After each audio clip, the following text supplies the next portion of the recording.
interviewing today Cantor Robin Joseph. Cantor, I know you are a very important person for AJR because when I was applying, you were part of the committee that interviewed me. Right, So yeah. here I am now interviewing you on behalf of the Academy for Jewish Religion for our history project. So let's just begin. If you can just start by telling us how did you hear about the Academy? How did you get to the Academy? I heard about the Academy through Cantor and actually through the rabbi who was at my synagogue growing up, Rabbi Peter Rubenstein. And what had happened is that I had gone to look at another cantorial school and was a little discouraged by what I found, what I was told. It was a preliminary look, and I went to Peter and told him what I was thinking about, and he said, go down the hall and talk to my cantor. And so I had a lovely conversation with Cantor Dick Botten. It was the first time I'd met him. And he said, you know, there's a school that you should check out called the Academy for Jewish Religion, and I think that would be a good fit for you. And that's how I heard about it, and that's what led me to it. It's who led me to it. I won't be asking you any more questions from now on. What I would like to hear from you is about the experiences you had at the Academy once you were there, and what did you take from it into your pulpit? Well, once I was there, the cantorial school was really in its very early formation. So there were things about the format that were constantly being ironed out and played around with. Really, I was in one of the first classes of Cantor's. It was a new school. And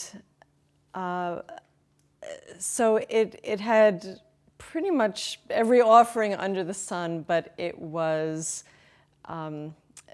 things had not been formalized yet. So things were in the process of being formalized, which was very, very interesting experience. And all of the students who were there were really a part of that formalization. So we had, I would say we had a pretty good part in even figuring out what we needed, what classes we wanted, and maybe even how to go about getting that. And so, so that was really nice for a number of reasons, because I think for my part, I felt like I was part of a group that was putting all the pieces together. Although there were plenty of pieces that the Academy already had together, I think that was a nice part of it. And then it became something that became our own, you know. What year was this? I entered in '92. Yeah. So when I entered, I think I might have been in the third year of people entering being part of the cantorial school, and I think maybe there were half a dozen of us. And you know, one of the things that I really remember about my classes, my coursework, my professors, was how much I didn't know. And really that was one of the reasons why I wanted to go to cantorial school. There was a lot that I knew coming from the Reform movement, and there was a lot that I was already doing as a cantor, because I've been at my job at Temple Beth Shalom for so long. This is actually my 35th year working here. But when I decided I wanted to go to cantorial school, it was really because I wanted to not just make it official, but because I wanted to learn, and I wanted to know what I was doing as a cantor, not just being able to sing liturgy through a service, not just tutoring bar bat mitzvah, but I wanted to know what it was all about to be a cantor. And you know, I took a class, or I sat in on a class just to see what it was like before I even entered. And the class was with Rabbi Zlotowitz. And Rabbi Zlotowitz introduced himself, and I introduced myself, and I told him what my background was. And what he said to me was, a Reform girl, woman after my own heart. And I remember these words. I remember these words because it made me feel very welcome. This was clearly not the cantorial school for the Reform movement, but it made me feel like I had a place at the academy, like I had a seat at the table. And then when I started taking courses, then I realized how much I didn't know. But that was fine, because that's what I wanted to learn. I wanted to know it all. And even when I was going through all of the courses of traditional nusach, of traditional chanting, and learning all the systems of cantillation, and for festivals, for Shabbos, and thinking, when am I ever going to use any of this? Because I knew that I was going back to my Reform-style liberal synagogue. But what it did was it gave me a foundation, it gave me the knowledge, it gave me the ability to be the keeper of all that for my community, to be a vessel for it, to be a klei zemer, you know, to be a vessel for the song, for the teaching, and to be a shaliach, to really be someone who could be a messenger for all of the teaching. So I took classes at the academy with people from all walks of Jewish life. There were people who were from a Reform background like myself. There were people from a conservative and all the variations of that. And there were even people from a more orthodox, even more traditional backgrounds. And what struck me about my classes at the academy is that there was a place for everyone. There was a place for everyone. There was a way to discuss everything.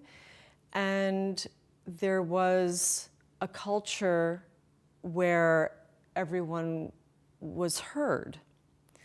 So I found that there were all sorts of not only teachers and coursework that I was learning, but I was learning from all kinds of different people who were my classmates, because they were bringing their different perspectives to the table. And when I think about,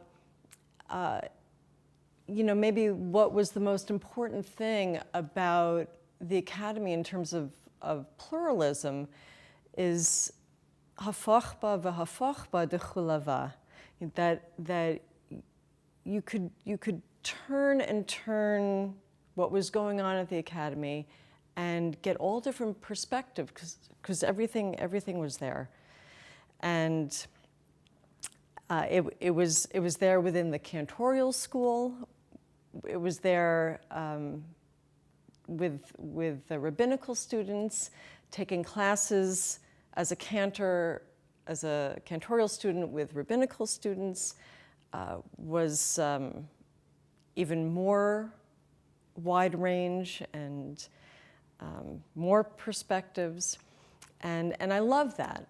So and that in and of itself was a wonderful thing about the Academy. Is a wonderful thing about the Academy, that as a cantor you are not pigeonholed into only musical venues, courses, but you are learning the music within Judaism, within a Jewish context. And you're valued not only as a singer, but you're valued as a teacher. You're valued as someone who is going to be passing on Judaism and not just Jewish music. So when I went to AJR, it was housed at SAJ, the Society for the Advancement of Judaism in Manhattan. And we had a few rooms on a couple of floors, and so clearly we were being housed by someone else, and we had these couple of classrooms. But I would say it's really not that much different from the other incarnations of the Academy. It was just a different location. But it was, and I think it always has been, a commute. For me, not so much of a commute. But one of the challenges was trying to figure out how I was going to continue working as a cantor and in my synagogue, and also take classes full time. One of the wonderful things about the Academy, and one of the wonderful ways in which it was presented to me, is that I really could do all of the above. But I was working, and still am, pretty much full-time. So to try to work full-time and go to school full-time was a challenge. Although I have to say that because the cantorial school was in its infancy, a lot of it was flexible. So if someone was offering a class that was tentatively scheduled for a Wednesday afternoon, and enough of us said, we're working on Wednesday afternoon, can we find another time? They would be able to find another time. So I'm not sure if that's still the same today, but things were formed and put together in conjunction with a lot of the students. A lot of the challenge for me was wrapping my mind around what was traditional. I don't know that I really knew from tradition. I didn't know what was standard, I guess, in Judaism. I certainly was not entirely aware of that there were certain modes and motifs and ways of chanting liturgy. I grew up in very much the Reform folk camp-style guitar music boom, and that's a lot of what I knew.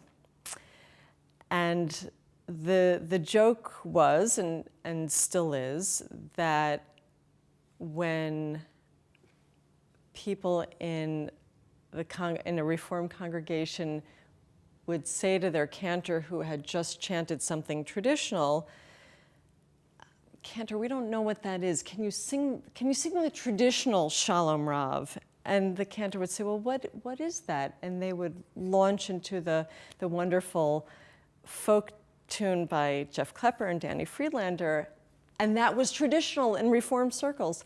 So So learning really what was traditional was a huge challenge, but ultimately, that's what I knew I wanted.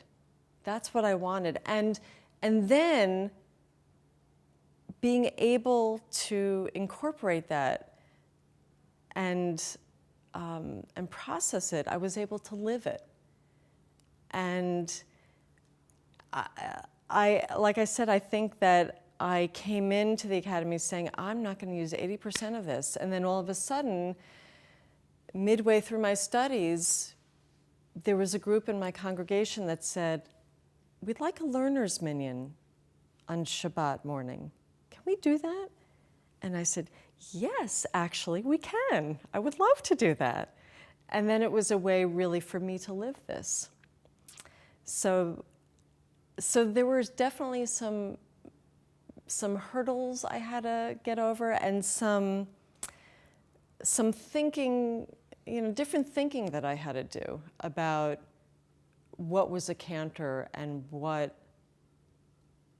was the foundation of a cantor that I really needed to learn. But then once I dove in, the waters were lovely. So there were a lot of people at the academy who really had a big impact on me. And in addition to Rabbi Zlotowitz, who I don't even know if I took a class with him, but that first moment was huge.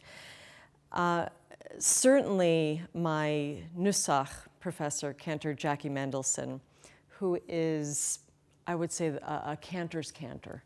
He is the epitome of what a cantor should be like, should sound like. It's to listen to him was like traveling in a time machine back to the roots of chazonos, and to learn with him and to sing with him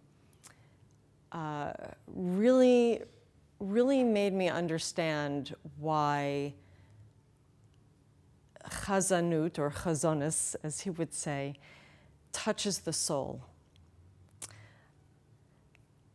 And another professor who I feel had a very big impact was Rabbi Manny Gold. And not a cantorial professor, so I took a lot of text classes with him. And I think what I loved about Manny, and what was really important about a lot of what he said, and why it resonated with me so much, is because I felt like when we studied text, I wasn't just studying what was there. I was studying what wasn't there. I was studying the secrets of the text, but really secrets that were in plain sight.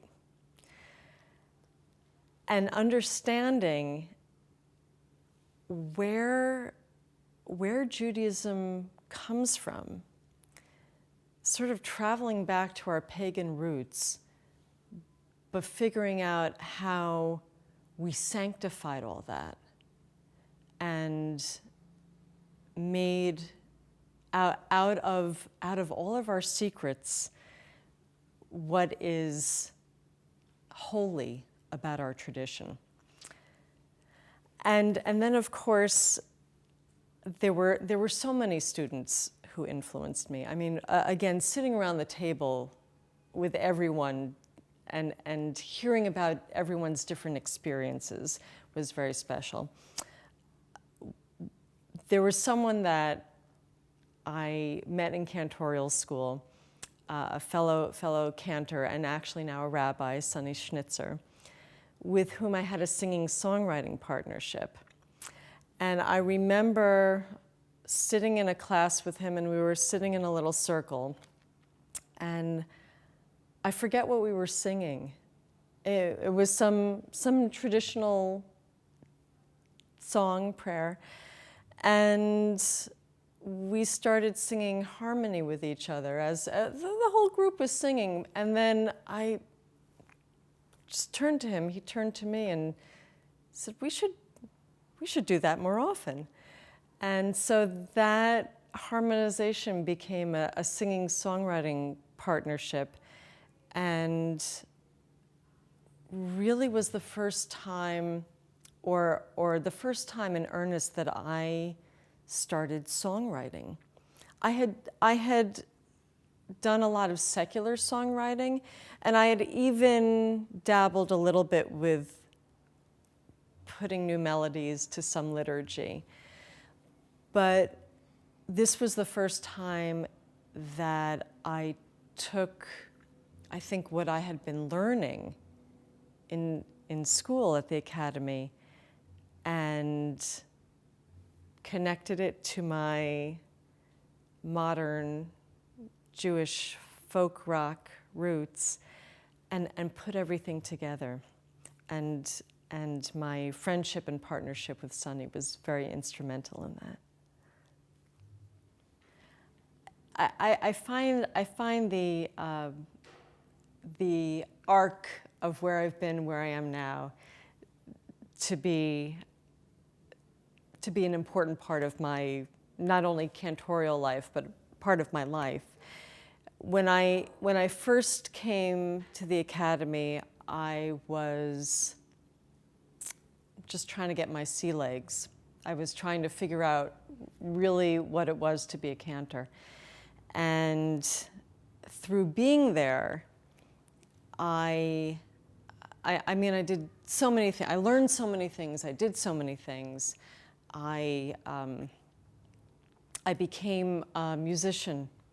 I mean, I sang, I played guitar, but I really learned what it was like to be a vessel of music. I became a composer. So I have 3 CDs of my folk music. I've written liturgical pieces which have been published through transcontinental music publications. I really developed and grew and found my roots and my wings. And with that, upon my graduation and upon my ordination, which was wonderful, you know, it's a lovely process, a lovely thing that the academy does, that rabbis and cantors are ordained, and that they are ordained together. They are ordained as rabbis and cantors and teachers in Klal Yisrael. And upon my ordination, I really didn't go too far. I remained a very active alum, and so active that Rabbi Andrea Myers came to me one day and said, I want you to be co-president of ARC, of the Association of Rabbis and Cantors, which is AJR's professional alumni organization. And I said, I haven't even been an officer yet. I'll be an officer. I don't want to be the co-president. She said, no, you're going to be co-president with me. And so I said, can I get out of this in any way? And she said, no. And so then I was. So then that gave me the opportunity to